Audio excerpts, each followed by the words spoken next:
Bonjour, chers frères et sœurs, c'est toujours pour moi un véritable plaisir d'échanger avec vous.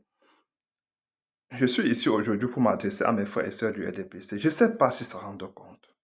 Le bateau RDPC va couler inéluctablement en 2025. C'est la raison pour laquelle je suis ici pour vous tendre la main. Tout comme le professeur Moscanto ne cesse de vous tendre la main depuis 2018. Vous êtes en train d'aller droit vers un naufrage qui va vous emporter. Vous allez tous vous noyer, chers frères et sœurs. Parce qu'une dictature est impitoyable. Une dictature est par nature narcissique. Quand une dictature veut disparaître, elle veut disparaître avec le pays, avec le peuple. Ça, c'est la nature même d'un dictateur, chers frères et sœurs. Un dictateur pense que le pays ne peut pas survivre à sa disparition. Donc, la disparition du dictateur, ce n'est pas le fait du peuple. C'est parce qu'aucune dictature n'est éternelle. Regardez ce qui s'est passé sur d'autres cieux.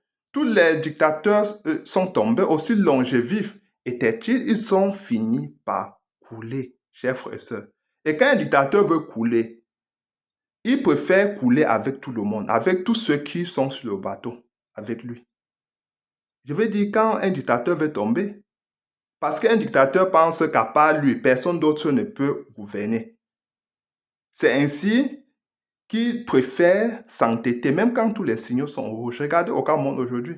Le peuple est déjà debout. Le peuple a jeté tout son dévolu sur le professeur Moscanto, lequel sera son prochain commandant en chef. Le professeur Moscanto sera le prochain président de la République du Cameroun. Ça ne sert à rien de paniquer, de continuer à invectiver, d'insulter au professeur Moscanto. Ça ne sert à rien, chers frères et sœurs. D'ailleurs, même ici, j'invite mes frères et sœurs du changement de ne pas céder aux provocations. Vous savez, on jette la pierre seulement sur un arbre qui produit des fruits. Ne cédez pas à la tentation. Vous n'avez pas à en rougir. Le professeur Moscanto a un projet de gouvernance, projet chiffré, projet viable pour non seulement développer le Cameroun, faire que le Cameroun décolle économiquement, mais aussi pour libérer le pays du joug colonial. Ça, c'est le projet du professeur Moscanto. C'est la raison pour laquelle, chers frères et sœurs, je vous dis ceci. Ne cédez pas. Oui, restez focus. Ça veut dire que vous n'allez pas entrer dans la gadoue, dans la boue avec, des dinosaures que le RDPC va mettre sur les réseaux sociaux parce que ce sont des jeunes désœuvrés qu'on va mettre bientôt sur les réseaux sociaux pour qu'ils insultent. Et ça serait des gens qui vont prendre des patronymes venant de toutes les régions du pays. Donc, ils vont s'insulter à longueur de journée. Après, on va dire que c'est le professeur Moscanto parce qu'il veut faire ça pour salir et ternir l'image du professeur Moscanto. Ça ne va pas marcher parce que nous savons déjà ce qu'ils ont fait par le passé. Ils pensent que même cette fois-ci, le peuple va tomber dans leur filet. Ils vont appliquer la même recette parce qu'entre-temps, chers frères et sœurs, les maltraitances sociales se sont multipliées. Entre-temps, les Camerounais sont devenus de plus en plus pauvres. Ils vivent d'un misérabilisme sans précédent. Et donc, ils vont essayer, en 2026, ils ont déjà commencé à multiplier les profils sur Facebook, sur Instagram. Ils sont partout pour insulter, pour invectiver, pour tenir les propos haineux, pour que les Camerounais tombent dans la fange avec eux. Chers frères et sœurs, je vous invite de ne pas tomber dans ce filet. C'est un piège. Ils font ça parce qu'ils n'ont pas de projet. Ils font ça parce que leur bilan est désastreux, est calamiteux. Par conséquent, nous devons rester focus. Rien que le projet, nous devons parler rien que du projet. Le professeur Moscanto a le meilleur projet qu'un homme politique ait produit depuis l'indépendance. Et oui, et en plus de ça, il est compétent. Même ses profondeurs le reconnaissent la compétence du professeur Moscanto. Il n'y a personne plus compétent que lui dans ce gouvernement. Qui les connaît?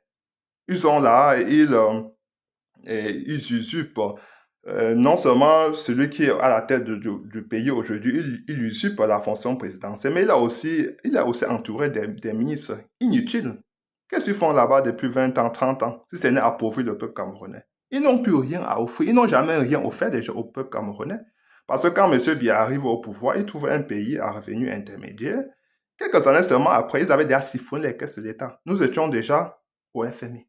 Vous vous rendez compte, chers frères et sœurs? Alors que M. Biya dit lui-même qu'il trouve un pays avec des caisses pleines. 42 ans après, même 5 ans après, les caisses étaient déjà vides. Nous sommes 42 ans après, le Cameroun est devenu un pays très pauvre, très endetté, alors que nous étions un pays à revenu intermédiaire. Ça veut dire que dans l'espace de 15-20 ans, nous devions devenir un pays émergent. Mais M. Biya, en 42 ans de pouvoir, n'a même pas pu construire une autoroute. Une seule autoroute. 42 ans de pouvoir. Nous venions d'organiser une CAN qui a même échoué, qui a été renvoyée à plusieurs reprises. Nous étions la risée de l'Afrique et du monde grâce à M. Biya. Tous les projets d'envergure ont été réalisés sur les maquettes. Et vous vous attendez à quoi? M. Biya, même dans sa jeunesse, n'était jamais allé inspecter les projets d'envergure, ce qu'on appelle les projets structurants. Alors qu'Amadou Ahidjo faisait toujours des inspections inopinées sur le terrain, il sortait le soir pour aller vérifier si les travaux sont en train d'être réalisés. M. Biya est resté à la présidence, boire du bon vin, faire la belle vie, alors que le pays est en train de mourir. Aujourd'hui, 40 ans après, nous nous réveillons, nous voyons que le pays est en train de disparaître. Notre pays doit renaître de ses cendres, chers frères, avec le professeur Mose Kamto. Nous avons un homme qui aime le pays, le Cameroun, qui aime les Camerounais, qui veut se mettre au service de son pays. Et personne ne peut le lui empêcher. Il a le droit d'aspirer à gouverner le Cameroun. Si nous nous basons seulement sur la trajectoire, sur son parcours professionnel, c'est grâce à lui que nous avons eu Bakassi. Ce n'est pas grâce à M. Biya. M. Biya a toujours pensé que la guerre était la solution à tous les problèmes. Parce que d'autres vont me dire qu'il avait prôné, qu'il avait dit quoi, qu'il est un mendiant de la paix. Quel mendiant de la paix? C'est grâce au professeur Mose Kamto que la voie pacifique a été prise pour résoudre le différend avec le Nigeria. Parce que voilà une guerre fratricide dans les régions nord et du sud-ouest entre frères, c'est-à-dire que ce sont les frères qui s'entretuent. M. Biya refuse d'organiser un dialogue inclusif. Et vous dites qu'il est un mendiant de la paix. Donc vous voulez me dire qu'il a organisé, qu'il a préféré la voie pacifique avec un pays étranger comme le Nigeria pour après adopter la guerre contre ses propres frères au nord et du sud-ouest. Non. C'est quand le professeur Mose Kamto a pris le dossier Bakassi qu'il a dit il va falloir régler ça pacifiquement. Parce que c'est ça que le professeur Mose Kamto a toujours fait, chers frères et sœurs, durant toute sa carrière professionnelle. Il a reçu des médailles dans plusieurs pays africains. Parce qu'il a toujours pensé que quand il y a un différend ou un conflit entre deux pays ou entre des frères, il faut tout simplement s'asseoir autour d'une table de discussion et discuter. Parce qu'après une guerre, vous allez voir, hein, après une guerre, on s'assoit toujours pour discuter. Après une guerre, il y a toujours un dialogue pour résoudre de manière permanente les problèmes. Le professeur Mose Kamto pense que nous ne sommes pas obligés de passer par la case de destruction. Il dit toujours que nous ne sommes pas obligés de détruire chaque fois avant de reconstruire. Les briques se posent sur d'autres. C'est pour ça qu'il a adopté la voie pacifique pour arriver au pouvoir, chers frères et sœurs. Le professeur Mose Kamto ne compte sur aucune milice. Il ne compte sur aucun pays occidental pour arriver au pouvoir. Le professeur Mose Kamto ne compte sur aucune armée. Le professeur Mose Kamto compte uniquement, exclusivement sur le peuple camerounais. Il veut être l'émanation populaire. Chers frères et sœurs, faisons-lui confiance. Ne tombons pas dans les filets du rejet de M. Biya. Parce que là, ils n'ont rien, ils n'ont aucun projet. Ils sont en panique totale maintenant. Parce qu'entre-temps, le professeur Mose Kamto a gagné du terrain. Et aujourd'hui, tout le monde, même dans le Grand Sud, ce qu'on appelle socle granitique de M. Biya, même dans le Grand Sud, les Camerounais sont silencieux, mais ils savent pour qui ils vont voter. Ils vont voter pour le professeur Mose Kamto. Ils sont silencieux.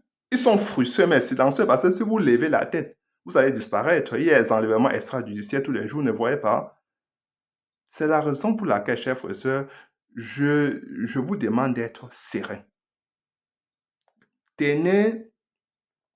Soyez tout simplement attentifs. Soyons mobilisés. Après avoir voté massivement pour le professeur Maurice Kamto, soyons mobilisés. D'abord, à suspendre nos activités, au moins pour voire 3 mois, parce que mieux vaut suspendre ses activités pendant 3 mois que de voir sa vie être hypothéquée pendant 40 ans. Sa vie et la vie de ses enfants être hypothéquée pendant 40 ans. Non, mieux vaut perdre 3 mois de sa vie que perdre 40 autres années de sa vie, chers frères et sœurs. Je vous assure. Donc, pour moi, chers frères et sœurs, nous devons rester focus, concentrés sur l'objectif. Mobilisons-nous pour nous inscrire sur les électoires. Mobilisons-nous avec frères et sœurs pour le faire. Mobilisons-nous avec frères et sœurs pour voter pour le professeur Maurice Kamto et soyons prêts à défendre notre vote. Voilà ce qui va nous libérer, chers frères et sœurs. Si nous sommes 40 000, si nous sortons par milliers, nous sommes 40 000, nous remplissons les différentes villes du Cameroun, la dictature va tomber. La force du peuple ne réside pas sur le nombre d'armes que ce peuple-là porte avec soi. Non, non, non, non, non. La force du peuple, c'est sa capacité à se mettre ensemble, à souder les coudes pour faire face à l'ennemi. C'est ça c'est la force du peuple. Hein. Donc, quand un peuple peut faire converger ses colères, parce que je vous dis, tout le monde au Cameroun est frustré.